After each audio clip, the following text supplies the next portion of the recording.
IT job కోసం చూస్తున్నారా? ఐటీలో కెరియర్ బిల్డ్ చూసుకోవాలనుకుంటున్నారా? అయితే సమాధానం coding tutor.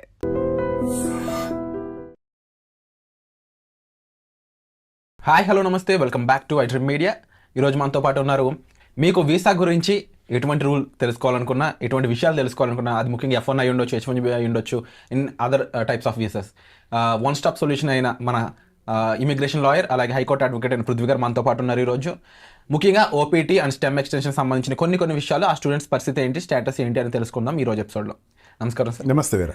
Sir, first point, OPT students పరిస్థితి ఏంటి యూఎస్లో, వాళ్ళు ఎలాంటి జాగ్రత్తలు తీసుకోవాలి, దాంతోపాటుగా స్టెమ్కి సంబంధించి అది ఎక్స్టెన్షన్ అయ్యే రూల్ పర్మిషన్స్ కొన్ని లేట్ అయినట్లయితే, ఎందుకంటే ఇప్పుడు అక్కడ చాలా గందరగోళంగా ఉంది, పర్మిషన్స్ లేట్ అవుతున్నాయి ఆఫీసర్స్ వల్ల అని చెప్పేసి, అలాంటి పరిస్థితులు వాళ్ళు ఏం చేయాలి, అండ్ ఇక్కడేమో ఈఎంఐలతో ఇష్యూస్ ఉంటుంటాయి, మరి ఈ సిచ్యువేషన్ ఎలా మేనేజ్ చేయాలంటారు? అక్కడ ఉన్న స్టూడెంట్స్ అయి ఉండొచ్చు, ఇక్కడ ఉన్న పేరెంట్స్ అయి ఉండొచ్చు. విరాట్, మనం ప్రీవియస్ వీడియోస్లో కూడా మనం చాలాసార్లు మాట్లాడుకున్నాం దీని గురించి. డబ్బులు ఉన్నవాడే యూఎస్ వెళ్ళండి, డబ్బులు లేనివాడే దయచేసి మీరు వెళ్ళాం కదా ఇబ్బందులు పడుతున్నారు, మా అబ్బాయి ఇబ్బంది పడుతున్నారు అంటే అది I'm speechless of it. Banks రుణాలు తీసుకుని వెళ్ళారు స్టూడెంట్స్, వాళ్ళు అక్కడ ఓపీటీ ఎక్స్టెన్షన్ అవ్వట్లేదు, మరి పేమెంట్ ఇక్కడ ఉంది అని చెప్పేసి. ఎడ్యుకేషన్ వీసా మీద వెళ్ళిన వాళ్ళకైతే ఆ ప్యాకేజెస్లో ఉండేటువంటి దాంట్లో ఆటోమేటిక్గా ఇంకో 2 years ఏదో ఎక్స్టెన్షన్ ఉంటుంది వాళ్ళకి పేమెంట్ దాని మీద. అంటే అక్కడ జాబ్ వచ్చిన తర్వాత పే చేయటం, ఓపీటీలో సగం పే చేసినా సరే మళ్ళీ ఇక్కడ బ్యాంక్కి పంపించుకుంటే ఆటోమేటిక్గా వాళ్ళు కన్సిడర్ చేస్తారు, అది పెద్ద ఇష్యూ కాదు.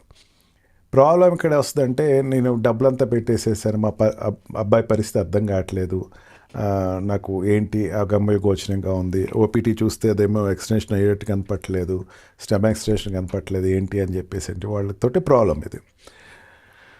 అక్కడ యుఎస్లో ఒక సెక్టర్ ఉంటుంది, లీగల్ సెక్టర్ అని చెప్పేసి. అక్కడ ఉండేటువంటి lawyers they can definitely help in giving some solution. Already ఇక్కడ జాబ్లో ఉన్నాను, ఓపీటీలో నేను చిన్న చితక జాబ్లో జాయిన్ అయిపోతే ఏదో జాబ్లో.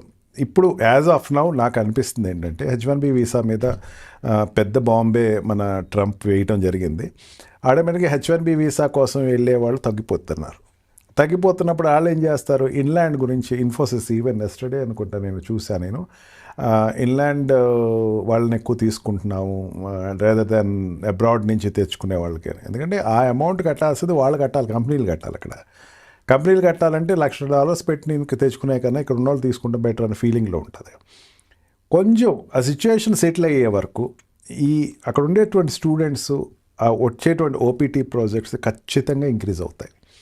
ఇప్పుడు అక్కడ ఉండేటువంటి పాపులేషన్ ఏదైతే ఉందో, అక్కడ 40 crores ఎంతో అనుకుందాం, ఫర్ ఎగ్జాంపుల్ 40 to 30 crores ఏదో పాపులేషన్ ఉంది.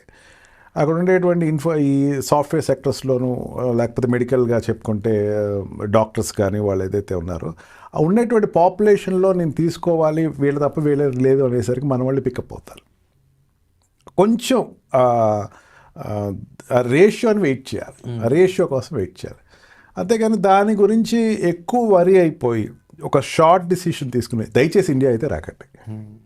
ఇండియా మాత్రం ఈ ఉన్నటువంటి పరిస్థితులు ఇండియా అయితే రాకండి. At the same time sir, ఏమవుతుందంటే ఇలాగా ఇండియా రాకుండా అక్కడ స్టెమ్ ఎక్స్టెన్షన్కి సంబంధించి క్లారిటీ లేకుండా ఉన్న వాళ్ళు కొన్నిసార్లు బయటకు వచ్చి వేరే జాబ్స్ చేసుకోవడం, ఇది ఎంత కట్టడి చేసినా, ఎన్ని వీడియోలు చేసినా, ఎంత క్లారిటీ ఇచ్చినా, ఎంత అవగాహన ఇచ్చినా, అవేర్నెస్ ఇచ్చినా, ఏం చేసినా సరే ఇవి జరగడం ఆపట్లేదు.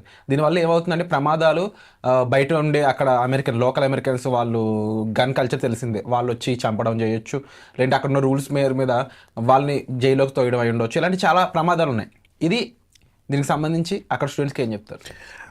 మనకి హైదరాబాద్ నుంచి వెళ్ళే వాళ్ళకి ఏంటంటే జనరల్గా సెకండ్ షో చూసి రాత్రి 12 1 గంటకి ఎక్కడో ఉండేటువంటి ఛాయ్ దుకాణాల్లో కొంచెం కాలక్షేపం చేసుకుని అక్కడ ఉండటం, అండ్ ఇంటికి వెళ్ళేసరికి 2 3 ఇంటికి వెళ్ళాలనుకునేటువంటి కల్చర్ తోటి ఉంటారు. ఈవెన్ ఇప్పుడు కూడా మనకి ఏదైనా మన ప్రొఫెషన్స్లో మనం ఉన్నప్పుడు ఏదైనా మనకి రాత్రి నిద్ర పట్టకపోతే దగ్గరలో ఉండేటువంటి ఛాయ్ దుకాణాలకు వెళ్ళి ఏదో ఒక ఛాయ్ తీసుకుని రిలాక్స్ అయ్యి అట్లా తిరిగి మళ్ళీ ఇంటికి వచ్చి పడుకుంటూ అని ఉంటుంది. యూఎస్లో అట్లా ఉండదు విరాట్.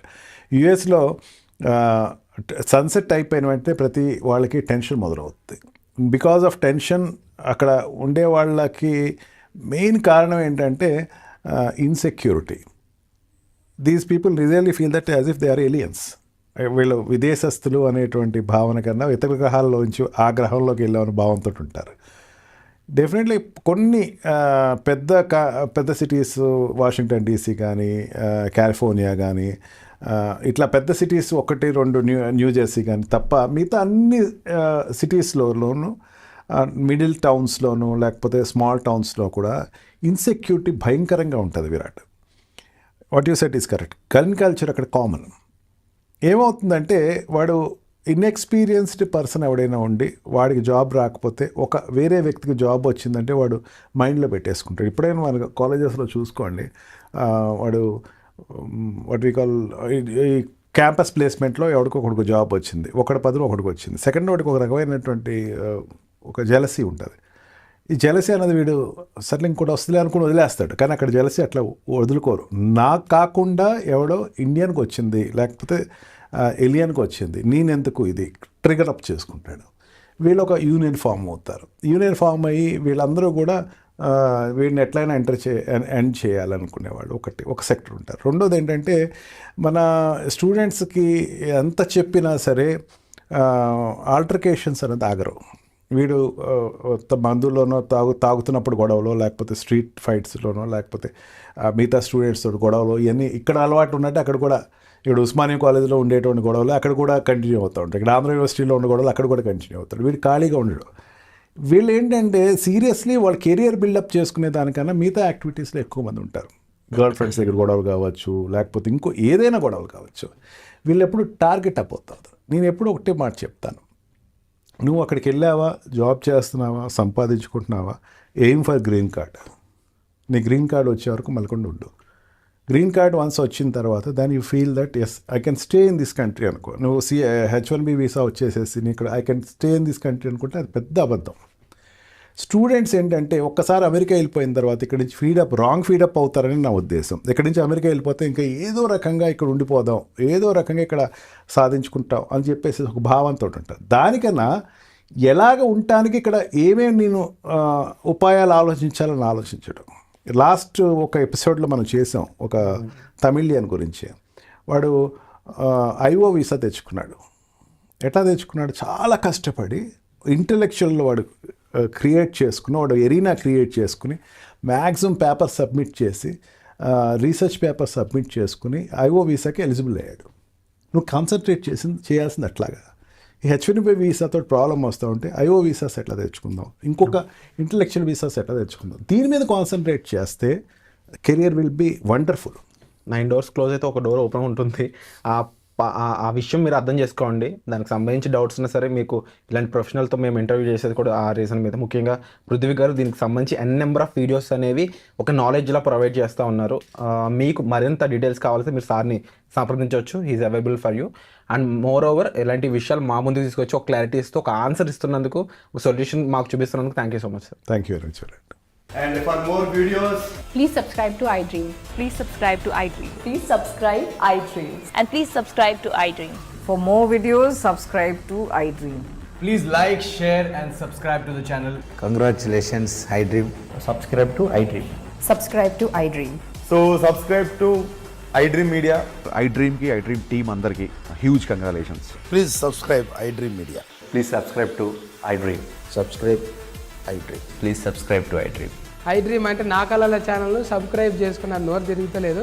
మీరైతే గంట గుర్తు కొట్టండి. For more such videos, please subscribe to iDream.